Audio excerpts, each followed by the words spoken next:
రేణుక అంటే ఎవరు అసలు? హాయ్ హలో నమస్తే. మనమైతే ఏదైనా సరే కుల్లా చెప్పుతా కొట్టినట్టయితే మాట్లాడేసాం. కొంతమంది లంచడుకులు ఎట్లుంటారంటే పెళ్ళం కావాలి, పెళ్లి కావాలి, సెక్స్ కావాలి, మనం మాట్లాడేటి అందరికి గుద్దల దమ్దం చేసి ఇట్సా పెడతాయి.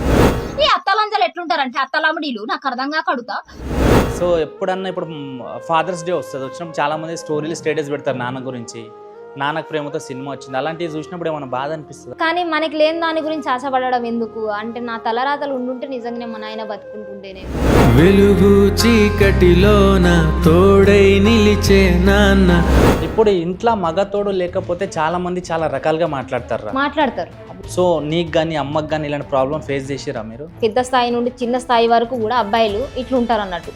ఎట్లా అంటే కమిట్మెంట్ ఇస్తే నేడు ఉండాలి. మారుతున్న జీవితం కలతలోకి జారనా.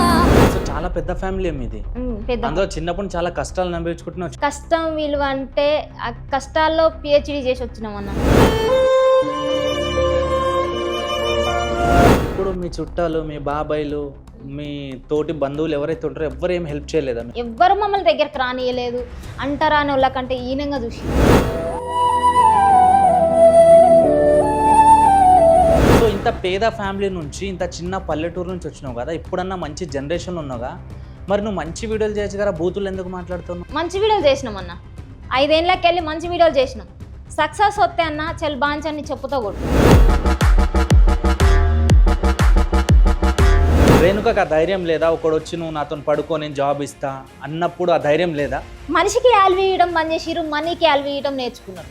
డబ్బు కానీ ఎక్సెట్రా ప్రతి వస్తువు మనిషి క్రియేట్ చేసింది అది, కానీ అవన్నీ మనిషి కంటే ఎక్కువ అయిపోయినాయి జనాలకి. సో మంచి వీడియోలకు ఎందుకు సపోర్ట్ చేయలేదు, బూత్ వీడియోలకు ఎందుకు సపోర్ట్ చేస్తారు? వాడి ఇంట్లో ఏం జరుగుతుంది, వీడి ఇంట్లో ఏం జరుగుతుంది, పక్క ఇంట్లో ఏం జరుగుతుంది, ఎదురు ఇంట్లో ఏం జరుగుతుంది. ఆడు పెళ్ళాన్ని కొడితే వీడు పోయి చూస్తుంది. ఇప్పుడు భవానీ మాల వేసుకొని వచ్చి ఒక ఆయన నేను తిట్టినాడు కదా, అక్కడ వేసుకున్న అమ్మవారికి వాల్యూ లేదు, సమాజానికి ఇచ్చే వాల్యూ లేదు. వీళ్ళంట సనాతన ధర్మాన్ని పాటిస్తారంట. ఆ సనాతన ధర్మం ఏంటన్నా నాకు అర్థం కాదు. ఏవో అఘోరి వచ్చింది అనుకో, ఆమెకి సనాతన ధర్మం అని చెప్పి ఆమె కాలు పట్టుకుంటారు.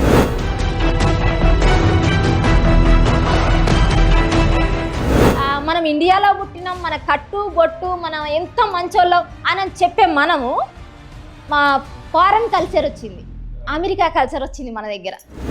ఈమె అఘోరి అనేట ఆమె అమ్మాయి కాదు, అబ్బాయి కాదు. కొన్ని అమ్మాయి వీళ్ళు ఎందుకు పెళ్లి చేసుకుంటారు? పెళ్లి చేసుకుని ఏం చేస్తారు అసలు? అదే సనాతన ధర్మాన్ని కాపాడడానికి వచ్చి ఇట్లా చెప్తుంది అన్నట్టు.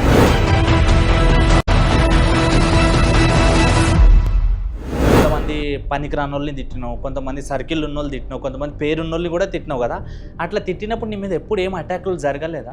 నాకు హర్ష సాయి గాడి మీద మాట్లాడినప్పుడే వచ్చిందన్న. కొంతమంది అబ్బాయిలకి రౌడీగా ఉండితే చాలా ఇష్టం ఉంటుంది, అంటే నువ్వు బూతులు మాట్లాడి రౌడీగా ఉన్నప్పుడు. అట్లా బూతులు మాట్లాడేటప్పుడు ఎవరైనా ప్రపోజ్ చేసిరని? నేను ఫస్ట్ అన్న నాకు క్లారిటీ ఉండాలి. ఒక రిలేషన్కి వెళ్ళాలంటే అల్లాటప్పగా అస్సలు పోను. నా లివింగ్ రిలేషను నేను 4 రోజులు వాడుకుంటా, 4 రోజుల తర్వాత నేను వదిలేస్తా, నేను ఇటుస పెడతా అంటే నేను అసలు ఏ రిలేషన్కి పోను. ఇప్పుడు ప్రెసెంట్ సిచ్యువేషన్లో లవ్ అనేది ఉందా? లవ్ లేదన్న. నీ స్వార్థం ఎంత, నా స్వార్థం ఎంత. నీకేం కావాలి నా నుండి, నాకేం కావాలి నీ దగ్గర. నీ గోల్ ఏంటి అసలు? నేను ఫస్ట్ 21లో ఆ టైంలో సీరియల్కి ట్రై చేసిన అన్న.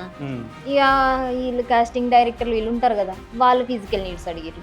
చల్ బాంచ్ అని నాతోటి కాదు అని చెప్పేసి వదిలేసి. సో ఇండస్ట్రీలో కూడా కమిట్మెంట్ అడిగారు నీకు? అడుగుతారన్నా ప్రతి దగ్గర. అది అన్నిట్లో ఉంటదన్న. ఎందుకంటే కానీ నువ్వు బ్యాక్గ్రౌండ్లో బిగ్ బాస్కి వెళ్ళడానికి ట్రై చేస్తున్నావు అంట, నిజమేనా? ఈ హాన్ కెమెరా నేను ఎక్కడ చెప్పను, ఎందుకంటే నాకు అది ఆ షో అనేది చాలా మందికి లైఫ్ ఇచ్చింది. దాన్ని ఎట్లా చేసినామంటే మనం బెగ్గింగ్ స్టైల్లో చేసినాం.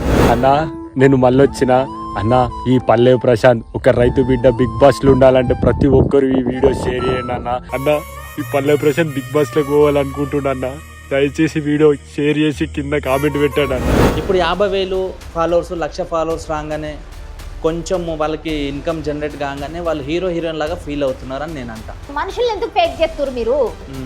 బలిసే కదన్న. నీకు బెట్టింగ్ యాప్ ప్రమోషన్స్ రాలే? వచ్చినాయి. Per day 50,000. ఎందుకు చేయలే? బెట్టింగ్ యాప్స్ మీద మస్తు కొట్లాడిన. ఇప్పుడు నానేసిన అనే ఒకడు వచ్చి చెప్పంగా ఆపేసిరు. వాడడానికి ఏదో తోప.